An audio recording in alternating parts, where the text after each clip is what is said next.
Friends, இன்றைக்கி எங்கள் வீட்டில் என்ன பிரேக்ஃபாஸ்ட்னு பார்த்திங்கன்னா நல்லா சாஃப்டான சப்பாத்தி.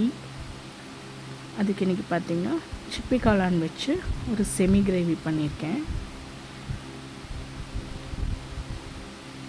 மதியம் லஞ்சுக்கு பார்த்திங்கன்னா நல்லா சூடான ஒயிட் ரைஸ். அதுக்கு இன்றைக்கி ஃப்ரைடேங்கிறதுனால முருங்கைக்காய் போட்டு சாம்பார் வச்சுருக்கேன். அது கூட நெய்,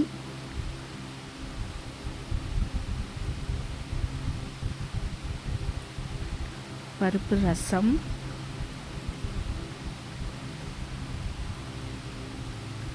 அப்புறம் மஞ்சள் பூசணிக்காய் பொரியல். இது கூட மாங்காய், உப்பு மாங்கான்னு சொல்லுவாங்கள்ல, வரமிளகாத்தூள் உப்பு போட்டு பரட்டினது. இந்த காம்போ எத்தனை பேர்த்துக்கு பிடிக்கும்னு எனக்கு கமெண்ட்டில் சொல்லுங்கள். அதுக்கப்புறம் இன்றைக்கி ஒரு குக்கிங் வீடியோ அப்லோட் பண்ணியிருக்கேன். அதோட லிங்க் கீழே தரேன், விருப்பம் உள்ளவங்க பாருங்கள்.